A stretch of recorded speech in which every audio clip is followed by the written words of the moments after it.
Assalamualaikum warahmatullahi wabarakatuh. Perkenalkan, nama saya Haryana, NIM 1931041091, jurusan PJKRC 2019. Jadi saya akan menjelaskan sebuah materi yang berkaitan dengan evaluasi, yaitu penyusunan tes. Jadi fungsi tes, setiap kali akan memberikan tes, kebanyakan guru selalu bertanya kepada dirinya sendiri. Pertanyaannya yaitu, apakah yang akan saya berikan? Jawaban apa yang saya perlukan dan jawaban manakah yang tidak saya perlukan? Berapa butir soal yang akan saya buat dan bagaimana bentuk kunci jawabannya? Dan lain-lain pertanyaannya lagi. Untuk dapat menjawab pertanyaan-pertanyaan tersebut, guru harus selalu ingat akan fungsi tes. Sehubung dengan hal-hal yang harus diingat pada waktu penyusunan tes, maka fungsi tes dapat ditinjau dari 3 hal, yaitu yang pertama fungsi untuk kelas, yang kedua fungsi untuk bimbingan, yang ketiga fungsi untuk administrasi. Selain fungsi-fungsi tes ini, hal lain yang harus diingat adalah yang pertama hubungan dengan penggunaan, yang kedua komprehensif, dan yang ketiga kontinu. Yang kedua, langkah-langkah dalam penyusunan tes. Tentu saja setiap guru akan dengan mudah mengatakan bagaimana pelajaran mana yang akan dicakup dalam sebuah tes jika sudah diketahui tujuannya. Untuk langkah yang dilakukan adalah yang pertama menentukan tujuan. Dilakukannya adalah mengadakan pembatasan terhadap bahan yang akan diteskan. Yang kedua, merumuskan tujuan instruksional khusus dari tiap bagian bahan. Yang ketiga, menderetkan semua tik dalam tabel persiapan yang memuat pula aspek tingkah laku terkadang dalam tik itu. Yang keempat, menyusun tabel spesifikasi yang memuat pokok materi, aspek berpikir yang diukur beserta imbangan antara kedua hal tersebut. Uraian secara terinci tentang tabel spesifikasi akan disajikan pada bab berikutnya. Menuliskan butir-butir soal didasarkan atas tik-tik yang sudah dituliskan pada tabel tik dan aspek tingkah laku yang dicakup.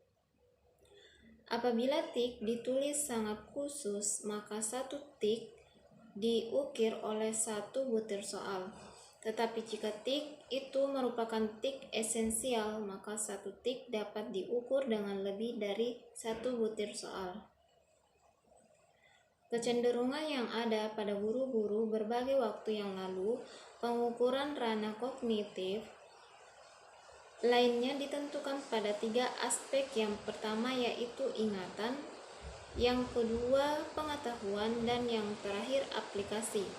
Akan tetapi dalam EBTANAS dan UMPTN, aspek-aspek yang lain sudah diukur sejak dengan bentuk intennya. Penyusunan item yang paling mudah dilakukan adalah pengukuran aspek ingatan. Untuk aspek-aspek lainnya, walaupun dikehendaki dan diusahakan masuk ke dalam kategori pemahaman dan aplikasi, setelah diperiksa, kemungkinan besar juga masuk bersifat ingatan. Adapun contoh dari soal ingatan yaitu pertanyaan ingatan. Pertanyaan ingatan adalah pertanyaan yang dijawab dapat dicari dengan mudah pada catatan atau buku.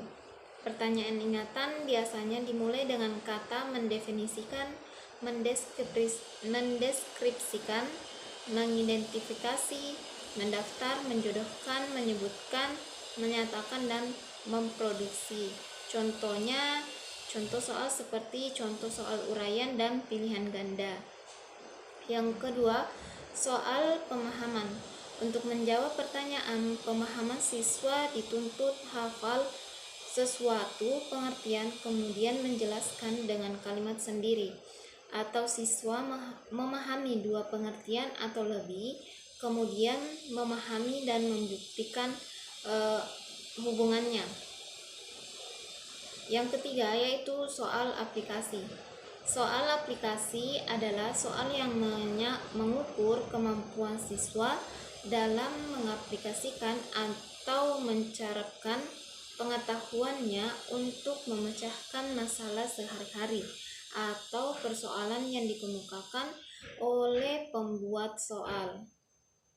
Yang keempat, soal analisis. Soal analisis adalah soal yang menentukan kemampuan siswa untuk menganalisis atau menguraikan sesuatu persoalan untuk diketahui bagian-bagiannya. Yang kelima, soal sintetis. Berdasarkan atas penalaran khusus tersebut, siswa diminta untuk mengadakan sintesis, yaitu menyimpulkan, mengkategorikan, menghubungkan, menuliskan kembali, mengarang, membuat desain, membuat rencana, menyusun, dan menciptakan. Yang terakhir, soal evaluasi. Soal evaluasi adalah soal yang berhubungan dengan menilai, mengambil kesimpulan, membandingkan, mempertahankan, mengkritik, mendeskripsikan, membedakan, menerangkan, memutuskan, dan menafsirkan.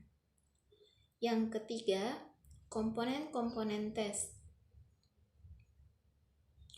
Apabila guru sudah bekerja keras sebelum melaksanakan tes, maka pekerjaan sesudahnya akan menjadi lancar, mudah, dan hasilnya pun lebih baik. Komponen atau kelengkapan sebuah tes terdiri dari yang pertama, buku tes. Buku tes yaitu lembaran atau buku yang memuat butir-butir soal yang harus dikerjakan oleh siswa. Yang kedua, lembar jawaban tes, yaitu lembar yang disediakan oleh penilai bagi tes untuk mengerjakan tes. Untuk soal pilihan ganda, biasanya dibuatkan lembar nomor dan huruf A, B, C, D, menentukan banyaknya alternatif yang disediakan. Yang ketiga, kunci jawaban tes berisi jawaban-jawaban yang dikehendaki. Kunci jawaban ini dapat berupa huruf-huruf yang dikehendaki atau kata atau kalimat. Untuk tes bentuk uraian, yang ditulis adalah kata-kata kunci atau kalimat singkat untuk memberikan ancaran jawaban. Ide daripada kunci jawaban ini adalah agar yang pertama pemeriksa tes dapat dilakukan oleh guru lain. Yang kedua, pemeriksaannya betul. Yang ketiga, dilakukan dengan mudah. Dan yang terakhir, sedikit mungkin masuk unsur subjektif. Yang keempat, pedoman penilaian. Pedoman penilaian atau pedoman scoring berisi keterangan perincian tentang soal atau angka yang diberikan kepada siswa bagi soal-soal yang telah dikerjakan. Contoh pedoman penilaian seperti gambar berikut ini. Soalnya seperti tiap soal diberikan skor 1 dan jumlah skor 1 dikali 10 sama dengan 10. Contohnya seperti berikut ini.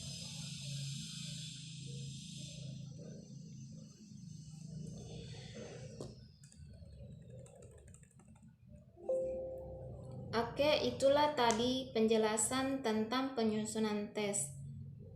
Lebih dan kurangnya mohon dimaafkan. Wabillahi taufiq wal hidayah. Wassalamualaikum warahmatullahi wabarakatuh.